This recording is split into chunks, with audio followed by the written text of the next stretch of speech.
Hey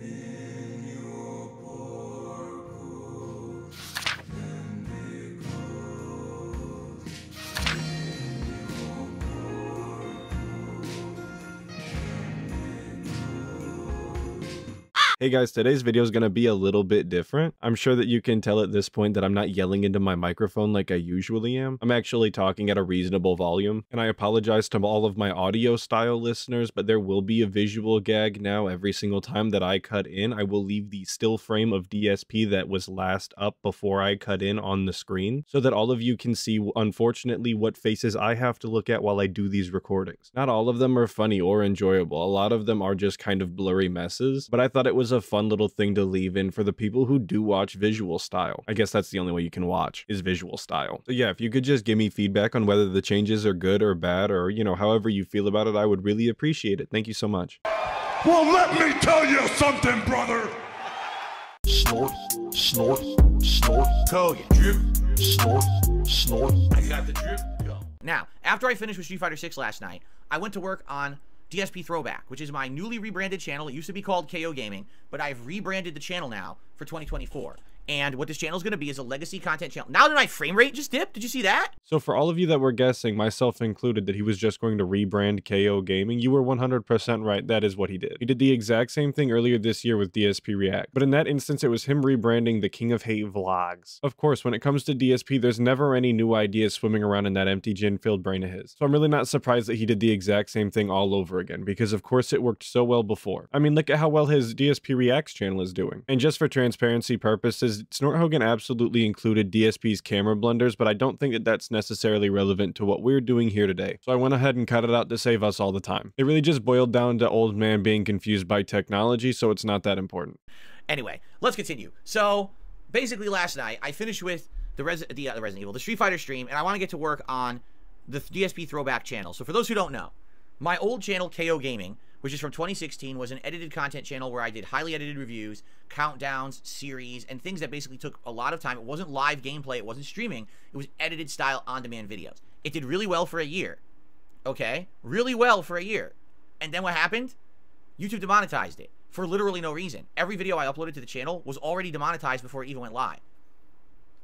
When I asked YouTube why, they gave me the form letter response of, here's what's not allowed for monetization. I said, my channel has none of that, so why are you doing it? And they would ignore me. So basically, I gave up on it. And DSP just said out loud in front of everybody exactly what his main goal in every piece of content that he puts out is. It's to get it monetized. It's to make money off of it. And the very second that a piece of content or a channel is unable to make that money via monetization, he is absolutely uninterested in the project entirely. Because he just doesn't see a reason to make content for his audience unless he's going to be making money for it. And that's very evident in all of the content that he makes. I know that we talk about this a lot, but I do think that it's one of the core issues with DSP's channel. You can see the lack of passion. You can see that all he cares about is how much money he's making. And nobody likes to watch a creator that behaves this way. And the fact that that's all he cares about is made only more evident by the fact that when the channel got demonetized, he did not continue to make similar content just on his actual DSP gaming channel. Absolutely not, because it's not worth his time. He wasn't making the money that he expected to make anyway. He just abandoned that style of content altogether. So any of his fans that actually enjoyed that style of content and preferred that style of content just got screwed. He never went back to do anything like that again. He still hasn't to this day. He's even went as far as to say that he doesn't even own editing software at this point, so he couldn't make edited style videos if he wanted to, which anyone with a brain can see right through, because there's plenty of free editing softwares out there, including DaVinci Resolve, which is fantastic and what I use personally. I didn't even pay for it. It's free. But we'll find out soon enough that this problem is already starting to appear with his DSPThrowbacks channel. So as far as I'm concerned, this channel is practically DOA, which I'm sure that most people aren't even surprised about, being that it wasn't exactly a good idea to begin with. But I'm kind of jumping ahead, so I'll let DSP continue. I used it as a backup channel for a while when this channel actually got hit with a bunch of nonsense and I was not able to upload to it for like a month. So I used it as a backup upload channel and I got the monetization back at that point. That was around 2018. But I haven't used that channel since 2018.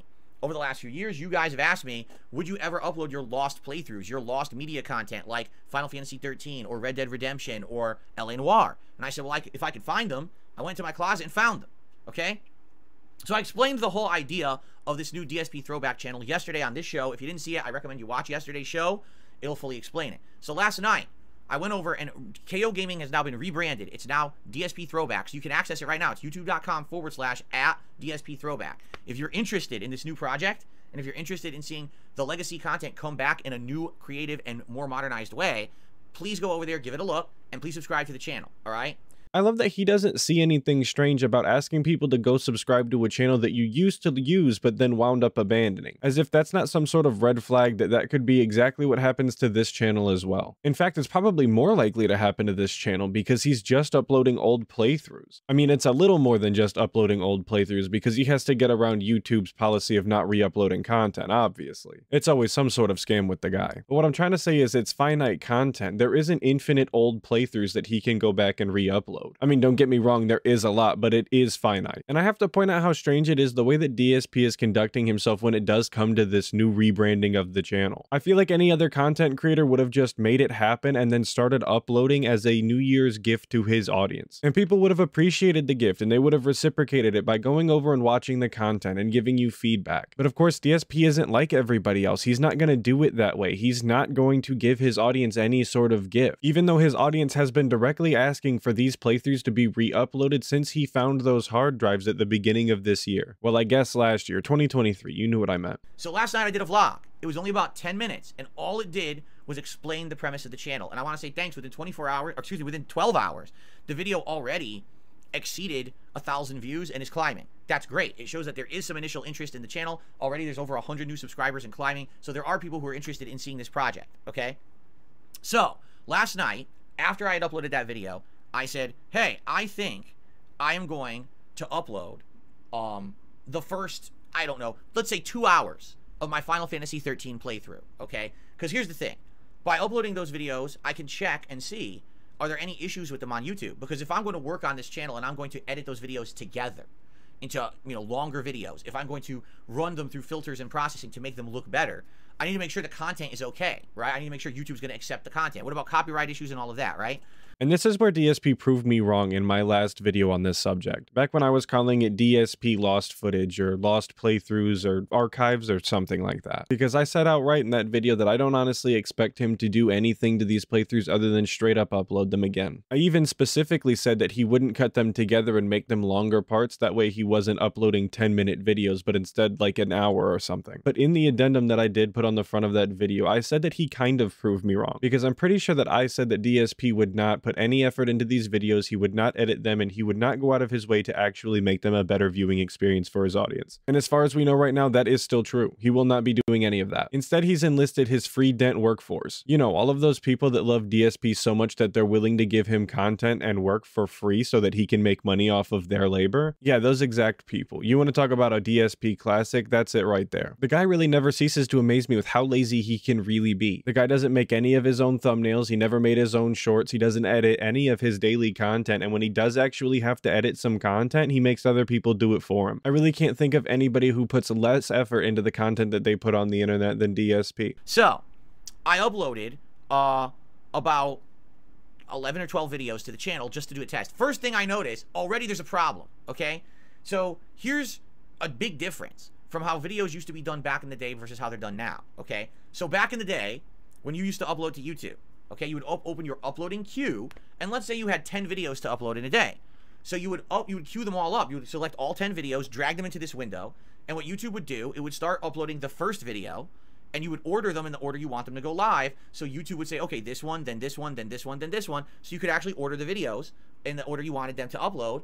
Now, the thing is, it was never a guarantee that they would actually show up in that order because YouTube processing is very finicky. Sometimes YouTube processing will go, instant processing, and your video will go live within moments that it uploaded. And then other times, it would just sit there and get stuck in processing for hours on end for seemingly no reason. I think it has something to do with YouTube servers. But basically, you couldn't control that. That was on YouTube's end. So it used to be you could somewhat control the order that videos uploaded and went live on YouTube. It just wasn't foolproof, okay? Today, YouTube changed this. It was about maybe 4 or 5 years ago. YouTube changed this whole process. Now, let's say I want to upload 10 videos, okay? So I start uploading one. I put all the data in. I start uploading the next, and immediately it starts uploading that one too. Wait, what? So the way it works is, it used to be it would upload one whole video in its entirety, then move on to the next. Upload that whole video in its entirety, then move on to the next. Now, YouTube tries to simultaneously upload all the videos at once. So if you try to queue up 10 videos to upload, it'll literally begin uploading all 10 videos at the same time.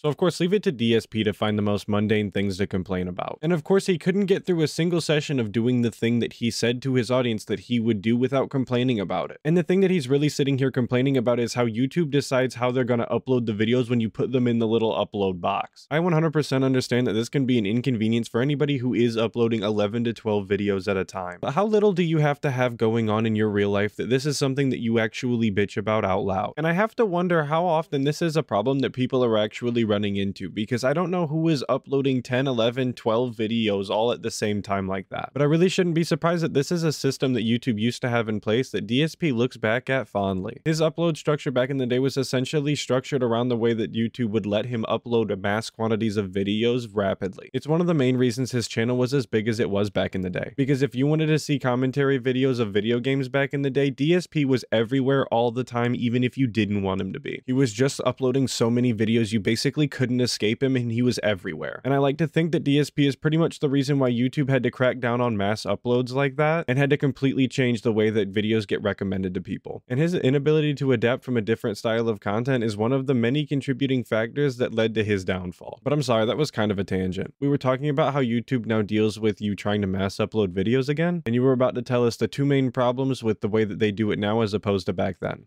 So number one, it kills your bandwidth. If you have, you know, good upload speed, which I do, it can handle it. But imagine if you don't have good upload speed. It just destroys your internet. And it makes everything insanely slow. It used to be, okay, one video would upload, it would take, what, 20 minutes? Then it would go to the next part. It would upload in 20 minutes. Then it would go to the next part. Now, because you're uploading all at once, it decides, oh, it'll all upload at once. Now everything's slow. And that's why sometimes what's happened is after my first stream here, I'll queue up this podcast and a few parts of the gameplay, and I'll just let it sit there and upload, and I'll go downstairs, have dinner, come back, and it's not even done uploading. And I'll be like, well, gives, why didn't it finish? Because YouTube just decided to be slow that day. And because it was uploading all the videos simultaneously, it just lagged up and didn't finish. And that happens not all the time, but maybe once a week at least.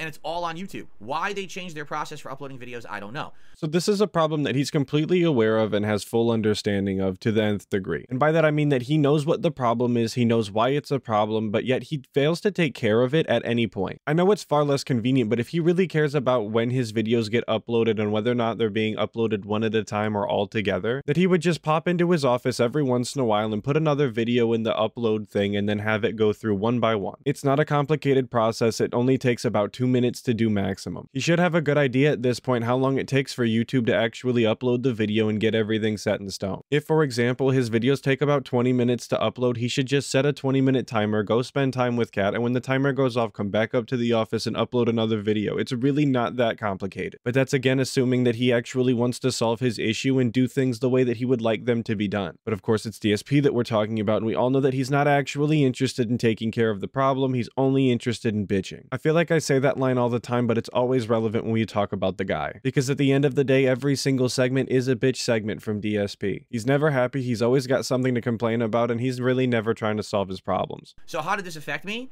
Well, you got to remember something, okay? All of my legacy content is on incredibly old external hard drives. That is a ancient, I think it's maybe a Seagate hard drive from 2009. That is old technology, USB 2.0, old style hard drive, not even the mini hard drive, it's huge. So it's already slow, and now you're trying to tell that hard drive to upload 10 files at once to the internet? Do you think it can handle that? Of course it can't.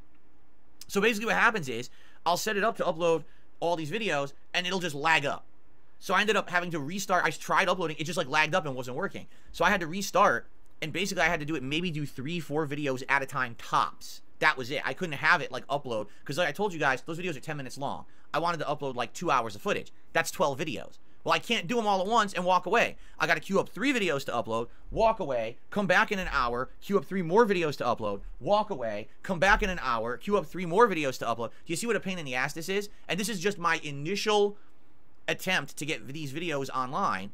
it's already a pain in the ass. So to my surprise, he's fully aware of what the solution is to his problem. But apparently that's too much of a pain in the ass to walk to the other room and then walk back. If he really wanted to solve his problem at that next level, he's blaming his hard drives and how old they are. He could have absolutely transferred all of that footage from the old hard drive to new faster hard drives and then tried to upload them all together like he wanted to. Again, that's only if he wanted to take his problem solving up to that next level and try something new. I don't know if that would actually save him any time. I don't know if that would actually solve his problem anymore. It was just an idea I had when he was sitting there complaining about how old his hard drives are. But he makes it sound like some Herculean task that he has to walk back up the stairs and go into his office and click a couple of buttons on his mouse and keyboard. But that's just a shitty thing to do when you're talking about a project that people have been asking you to do literally all 2023. I don't exactly know how many people were asking, but he did constantly bring up the fact that people were asking him. So you would think that if people continuously asked for it, they obviously want it, that you would go out of your way to do it and not complain so much about it. But DSP has to let them know how hard he's working for them, how much effort he's putting into this content, even though he's not actually doing anything. Which I knew from the moment when I was going to start working on this, there was going to be problems, all right?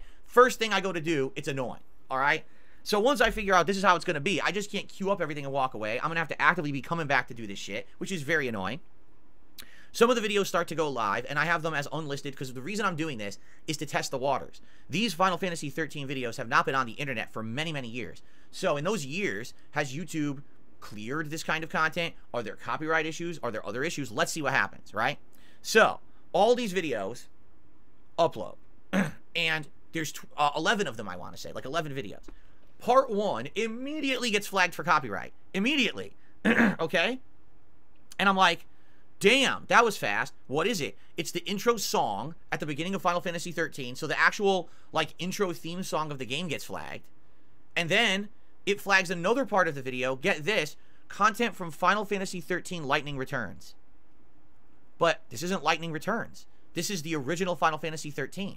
So at some point, Square Enix flagged the music from the sequel, but it flags the same music when it plays in the original game. And it's like, what? So how would I get around that? Right? The only thing I can think of, I mean, there's various things you can do, right? You could try to edit out the music. You could try to replace the music, or you could just say, whatever, let it fly. This is going to be part 1 of the playthrough, all right? It's going to be the most viewed part. But at the same time, if it's going to be the one that has the most copyright issues, maybe it just makes sense to let it have the copyright issues, and I'll make nothing on this video eventually when this channel gets repartnered, right? Like, what am I going to do? I love how as soon as I cut back to DSP, he's explaining that he knew that there was going to be problems from Jump Street and that the very first thing that he went to do was a problem and it was automatically annoying. He has the strongest aversion to effort I've ever seen. I mean, it's his YouTube channel. It's his legacy at the end of the day. Nobody is really missing out if these playthroughs don't get re-uploaded to the internet. Honestly, the world is probably better off. The only people who are going to be losing out at the end of the day really are just the detractors. And specifically the ones that care enough to go mining through all of that dog shit footage to actually find some gold dust. But of course, the second problem that he runs into is all sorts of content claim issues, which I almost could have promised you was going to happen. I'm not going to sit here and harp on it like DSP would, but YouTube's copyright claim system is honestly atrocious. But he couldn't even upload the first video without trying to scheme and scam his way out of a copyright claim so that he can make money on the video. Because just to remind you again, that is all he cares about when it comes to this content. He would not be uploading these videos, and he will not upload these videos if they cannot be monetized. Maybe you'll get this first one like he just explained, or maybe you'll get a couple of more, but if it's a problem that keeps occurring, if this is something that he keeps having to deal with, absolutely this is going to go by the wayside and never be seen again. So I'm thinking maybe that's not so big of a deal. Maybe we just let it roll. So part 1 will never be monetizable, right? I don't know. So I continue to upload. Guess what? Just listen to this. Part 5 of the playthrough gets removed from the channel before I ever made it live. What? It's not visible. What? How could it be removed, right? It says, get this, YouTube terms and conditions match. Listen to this.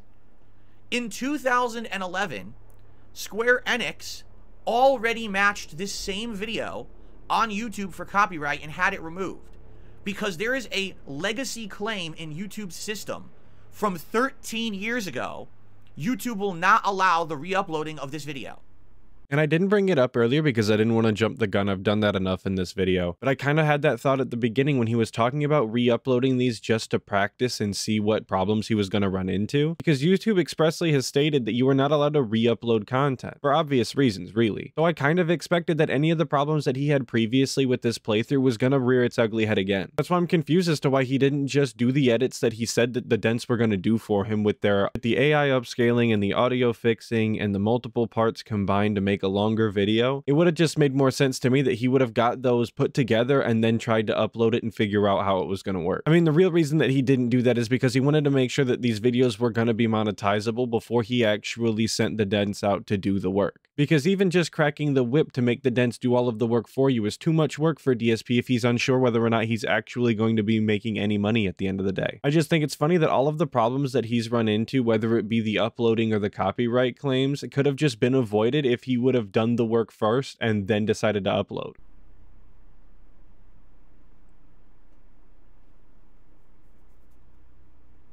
What?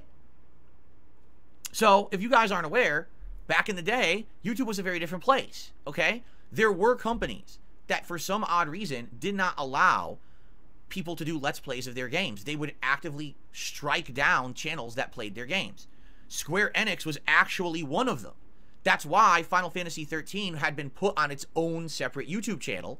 And that channel, like, I didn't have any issues on it, but apparently over time, Square Enix did strike down some of my videos. I just wasn't aware because I never logged into that channel. Right? I didn't care. They were there for a year. Anyone who wanted to see the playthrough already had. And I guess at some point, some of these videos had gotten blocked, claimed, whatever. Okay? I really do tire of these grandpa segments that he's been giving us recently. I say recently because I feel like we're getting them more and more often, but he's really always done them. He's always telling us about how things used to be, how things used to work, as if nobody actually knows that things used to be different. I mean, he's explained to us numerous times why those playthroughs aren't on his main channel, that he had created channels to skirt around the copyright claim system, and that's why those are over there and lost to begin with. But he just feels like it's necessary to explain the entire thing from top to bottom for the upteenth time. And you can really see how much care and attention that he put into his content and his legacy back in the day by the fact that he never logged back into those channels to make sure that they were even still up. And he uses the excuse anybody who wanted to see those playthroughs already saw them, so it didn't matter. Why would I go and look at them again? But all that really translates to is I already made all of the money that I'm going to make on those videos. Why would I give a shit whether or not they're still up for my audience to see? But here's the thing. Since 2011, thousands of people have played Final Fantasy 13 on YouTube and not had their videos removed. So what gives? This is a legacy claim. At one point, Square Enix was striking people with these claims, and they don't do it anymore. They stopped. Just like every company stopped. Like Rockstar used to do it, they stopped. All these, Nintendo used to do it, they stopped. Everyone stopped doing it. But YouTube's system is so outdated and stupid and automated, it recognizes a claim that's 13 years old as if it's a valid claim for today, and says, therefore, you can never re-upload that video ever again. So I want you to think about that for a second. As if things never change in the law, things never change. You know what I mean? It makes no sense at all. DSP always complains about how automated YouTube is, but do you know how long it would take for them to actually manually approve and disapprove of everything that goes on the entire site? Do you know how many videos are uploaded per minute, DSP? But of course, he fancies himself some sort of OG big shot YouTuber. So he thinks that everyone at YouTube should just drop down to their knees whenever he asks them to do something for him. And I think that it's absolutely hilarious that he got hit with old copyright claims from 13 years ago. Really just serves him right for trying to actually just re-upload footage. I know that this was a test run or whatever to see if things were gonna be okay, but at least now he knows that he actually has to do something and he can't literally just re-upload the footage. Because time and time again, it's been proven that anytime that DSP relies on the dents to do anything for him, they get fed up with how much he's working them to the bone, and eventually they rebel, become detractors, and no longer do that work for him. So when that inevitably happens, he either has to give up on the project entirely, or he has to figure out how to do the work himself. Because YouTube has made it expressly clear, again, re-uploading is just not allowed and is going to be more headaches than it's worth for DSP. Just because there was a legal claim made 13 years ago doesn't mean that legal claim stands today. It should be checked, it should be verified, but YouTube doesn't care because everything's automated. Okay? So I have the right to dispute it, and if I dispute it and win the dispute, the video will go live in over 2 weeks, but I have to dispute it. But here's the thing. I was just testing the waters. I wasn't going to make these videos go live in this state. Anyway, I did this on purpose. I pre-uploaded the videos to test and see what would happen if I just put the raw videos on the channel. I'm glad I didn't. Do you see what I mean? If I had done this on DSP Gaming, already I would have had issues.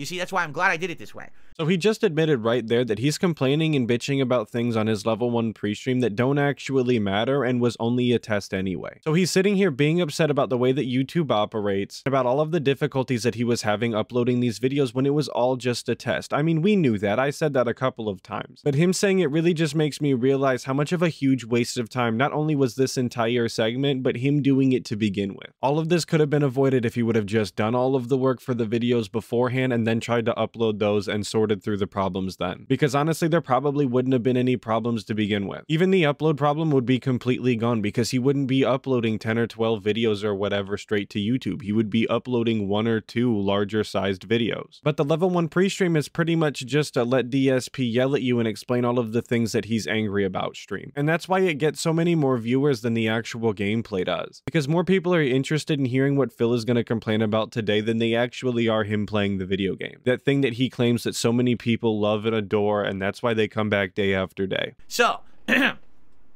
what is going to happen is, as I said, it's not just me working on this channel. There are people all collabing here to make this channel happen, okay? People actually really love the legacy content. They want to see it be presented in a modern way, and a lot of people miss this old content, and they want to help out. So, what we're going to do is we're going to take these parts, likely 3 each, okay? So 3 parts each. We're going to run these parts through an HD upfiltering. So what that's supposed to do, it's supposed to take all that blurriness and graininess away. Because remember, this was a camera pointed at my TV. It's supposed to smooth out that stuff to make it look more crisp, more HD. It's also going to have an echo filter run on it. So remember, my old commentary used to be in my condo, and it was a big echoing, right? It's going to try to remove some of that echo filter as well, so you don't hear that anymore. It'll sound more like my modern videos. It won't sound exactly like that, but it will sound a little bit better.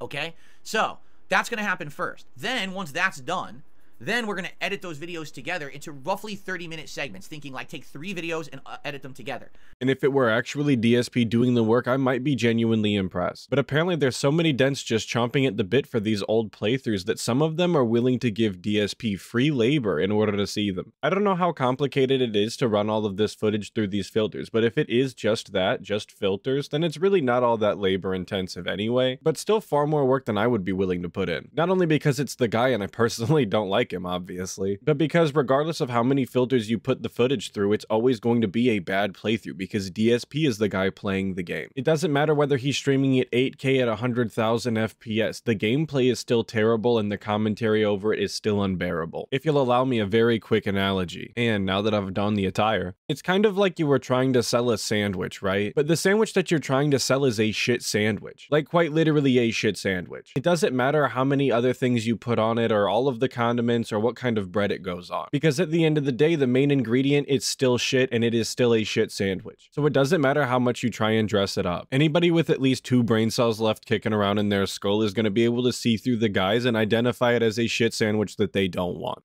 So when I asked, I'm just curious, how much work does this take? Just listen to this. In order to do this, to run each video through, so a 10-minute video, okay, combined with the 2 others to make a 30-minute video will take almost 4 hours of work. Almost 4 hours of work per part of this playthrough, and each part will be a half an hour long.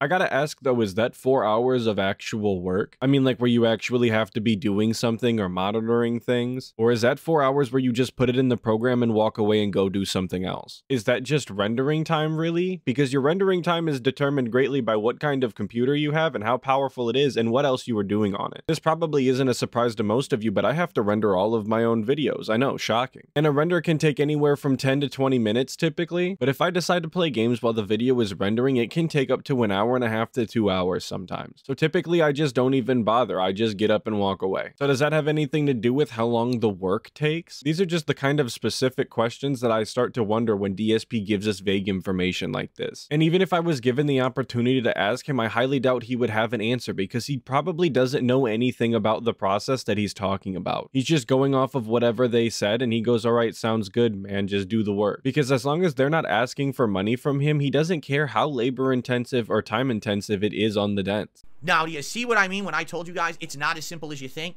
It's literally not just me tossing the videos online. It wouldn't work. If I just toss the videos online, some of them will be blocked, some of them will be muted for copyright. We got to get around those issues. And then on top of that, to actually edit these into longer parts and all of that, right?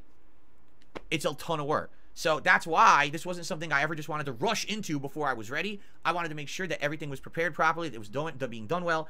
And now that I'm doing it, I see, wow, look at all this work, right? Look at all this tremendous amount of effort that's going to take to have this channel work. It's only a tremendous amount of work because you insist on making money off of it, DSP. That is really just it at the end of the day. It really could have been as simple as just combining a bunch of the parts together and then uploading them in big chunks. But you absolutely insist that they need to be monetizable, which means that you have to get around all of the copyright somehow. You insist for whatever reason that you're actually going to upscale them and put some sort of filters over them to try and improve the quality, which I guess I could commend you for. That's more thought than I thought you would put into it. But like I already said, you're not even the one that's going to be doing the work. So I don't know how far that commendation can go because all you really did was think about more work for other people to do. Very brave. But I can sit here and say this till the end of time and DSP will never understand it. It is absolutely a horrible look to get on your stream in front of your audience and tell them that the things that you're putting together for them so that they can watch it is a ton of work, a ton of effort, and a pain in the ass. No viewer wants to hear that. I don't really care what the content is. They don't want to feel like a burden on the person that they're watching. You really should be grateful that these people even give you the time of day considering who you actually are. So, FYI, it's in process, okay? Basically what's going to happen, here's what we're hoping.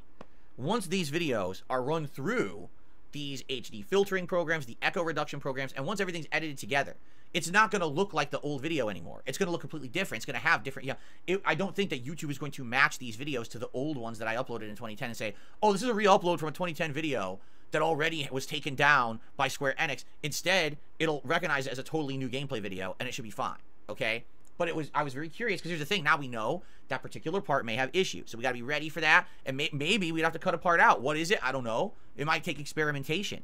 Is there like a part of that one video that YouTube is using to identify to a literally 13-year-old outdated claim from Square Enix, right? Is there something we can do to fix that? It's all just wild speculation from him, though. He doesn't know if these videos will or won't actually have problems, because he decided to preemptively test without actually setting the variables to what they will be in reality, which is those combined uploads with the filters put over them. He's sitting there saying that they're having all of these problems and that hopefully it works when they combine the video and put them through all of the filters. If it doesn't work, they're gonna have to try and find what YouTube is using to identify that it is an older video, because it absolutely is. And all of this could have just been avoided if he would have just had the work done first and then decided to test it out. The greed has made this project insufferable. So it's all this work that has to be done, and that's why right now there's no videos on the channel, even though I uploaded all that. It's going to take a tremendous amount of work. I can't promise you guys when you'll see the first video, all right? I don't know. I would hope, we'd get some videos up this month, right? But I don't know.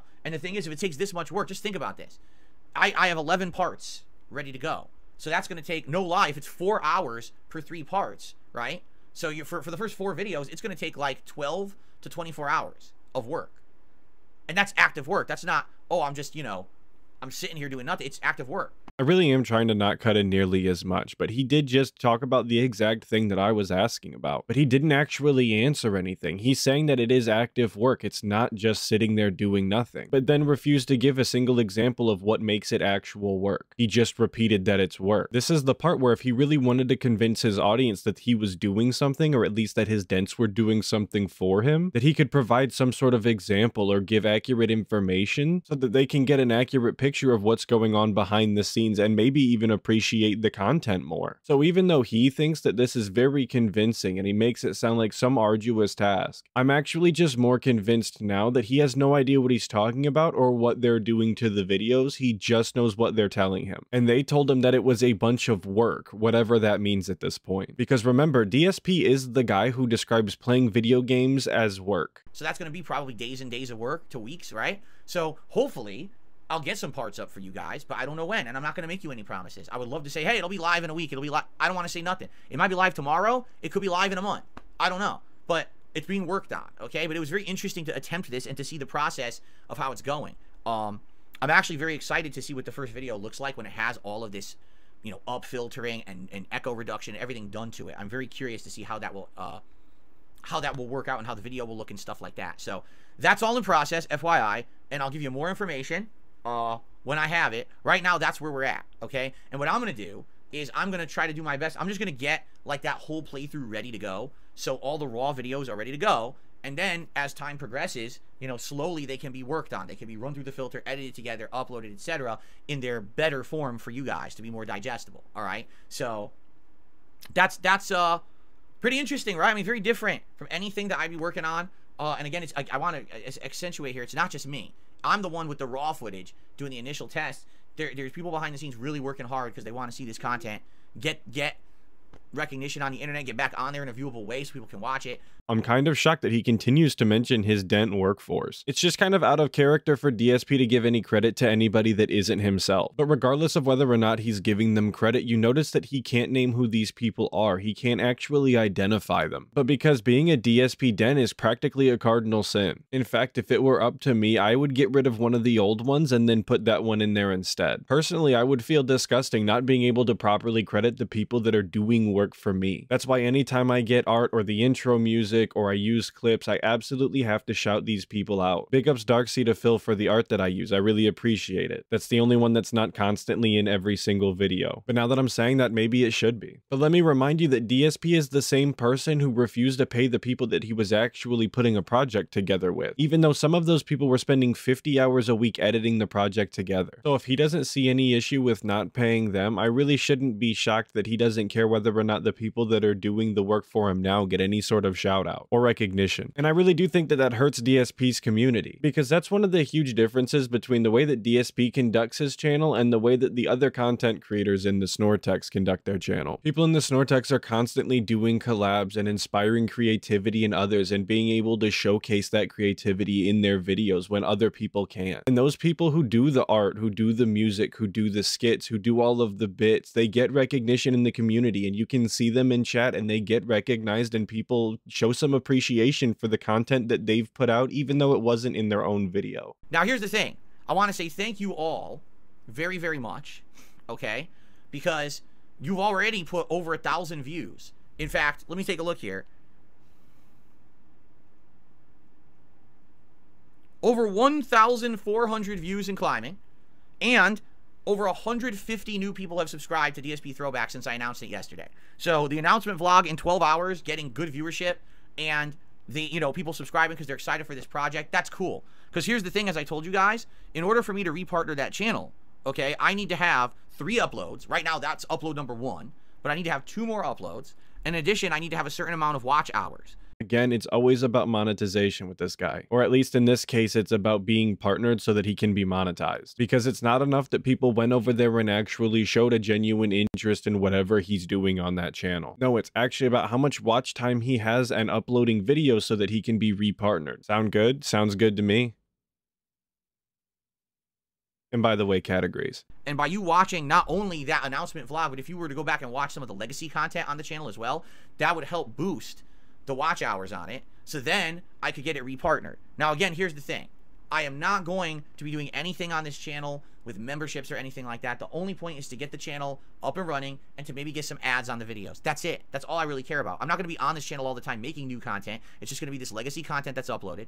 Every once in a while, maybe I'll do a random stream or something on it, or react to the old content, which is kind of a cool idea. But I'm not looking to have people be paid members and stuff like that. That's not my concern here. My concern is just getting it partnered to get those initial ads and things like that, you see? So And it might sound like I'm harping on this, and if so, I apologize. But it is really just sticking out like a sore thumb to me that he is continuously bringing up how he has to be partnered for these ads and how much he cares about it. It just comes across as scummy, and DSP should be trying to do everything within his power to not come across as a scumbag. Ad revenue's honestly pretty dog shit. I don't know why DSP cares about it that much, especially when his views are as low as they are. So when weighing the two options of getting ads and sounding like a scumbag while you do it, or not getting the ads right away and just taking the loss on a couple of videos, yeah, I would probably say just don't worry about being partnered immediately and just put up the videos. The ads will come eventually. But that's not the DSP MO. For some reason, he fancies himself some sort of rapper, I guess, because for DSP, it's money over bitches, and the dents, they're the bitches.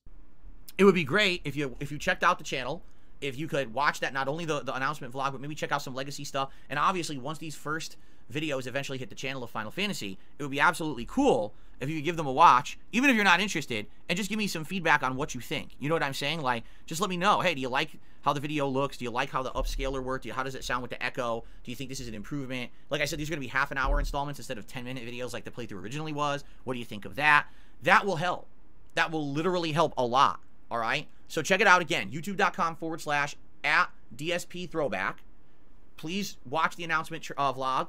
That will help for watch hours. If you want to check out some of the legacy stuff, I would recommend don't check out the gameplay. Check out the edited videos from 2016. There was some really well done reviews, countdowns, and edited content from that year that people love. Again, my most viewed video on that channel was about Homefront: The Revolution and how awfully broken that game was at launch. Apparently, the game was actually improved a lot years later, but it took them like 2 years to make it better. But at launch, that game was a complete mess and a waste of everybody's money and time. And that video went viral and got over 1 million views. It was the most viewed video about the game on YouTube at the time. So He really can't talk about the channel that is formerly known as KO Gaming without bringing up that stupid Homefront: The Revolution video that he did way back when. You would think that if he saw so much success from that video, that he would try and replicate that success by continuing to make a similar style of content. And I'm just kind of confused about what the marketing strategy is here, because he's telling people to go over to this channel and get the watch hours up by watching a style of content that he will not be making on that channel. So why would you want these people to go watch old videos of yours that are not going to be representative of what is going to be on that channel or representative of a style of content that you will ever be doing again? It just seems counterintuitive to me. Why would you want them to go enjoy content that you will not continue to make? Some of them might even just be upset that you used to put more work into your content than you do now. It might even be eye-opening for some people how little effort you do actually put into content. I highly doubt that though, because we are talking about DSP dents at the end of the day. And we all know that when it comes to the dents, there's not a lot happening behind the eyes. So that would help. And see, Zen Shuriken just said, I already said this yesterday, but I think some people missed the point. Zen Shuriken just said it in chat. If the upscaling looks good, maybe he can do some more classic playthroughs. You're exactly right. That's the whole point. My content from the original Darkside-filled channel looks god-awful, but that's some of my oldest, most great legacy playthroughs. I have all of those files right now in hard drives. So I could take my classic playthroughs, upgrade them, make them look better, make them sound better, put them into half-an-hour segments, add thumbnails, and make a more digestible, modernized viewing experience for people on the DSP Throwback channel. And that's the point. And then, of course, I could eventually go there and do other content with it. Like I said, I could do a react to that content and say, you know, what I think about it and stuff like that. That'd be cool, right? So that's the whole idea. Did you see how geeked he was when he started talking about how he could not only double dip on the content that he made back in the day, but in fact triple dip by doing a react to it? That's just insane, man. It just screams low effort. Of course, that's kind of DSP's thing, and it's always been his thing. Maximum profits for minimum efforts all the time. And cashing in on his legacy is one of the easiest things that he can do. All right, so I hope that sounds good. Please give it a look, and I will let you guys know what happens over time, you know, if and when stuff is available, all right, to watch. Right now, there's no content to watch besides the legacy content, just the announcement vlog, but it sure would be great if you could at least watch what's over there. You know, once the viewing hours go up, then I would be able to actually monetize said content and go from there and see what happens, all right? So, again, this is one of many things that are going to happen this year. It's the first one. It's the one that's the furthest along, so I just wanted to get you guys excited. There are more things coming. In fact, I could tell you this. There is something else coming new, all right, that you guys are going to be very interested in within the next couple of weeks, all right? And I'll talk about it when I'm ready, but it's going to be a surprise, and that's why I really don't want to spoil it, but it's something very cool that I think you guys are going to enjoy, all right? So more on future things coming this year soon, but not yet. Okay. I'm sure all of you are aware by now, but what he's referencing here is that Mike Klum documentary that he has started working on with Mike Klum. Don't worry, that video is coming eventually, I promise. I was just kind of waiting for the news to simmer down and get some more details on it before I made the video. But that's going to do it for today's video. Like I said at the beginning, I hope to hear a bunch of your guys' feedback on the things that I changed and what you liked and didn't like. I'm always looking to improve and change, and I just wanted to try something new with this one. Well, maybe not new, but different. Of course, another big ups to Snort Hogan for the clip in this one. I really appreciate it, brother. Thank you kindly. Shout out to everybody who watched the video, especially if you made it this far. And a special big ups to all of my members. I really appreciate you guys. Thank you so much. Hopefully I'll catch all of you guys in the next video, but until then, make sure that you check out other detractor channels and dive deeper into that. Snort tags.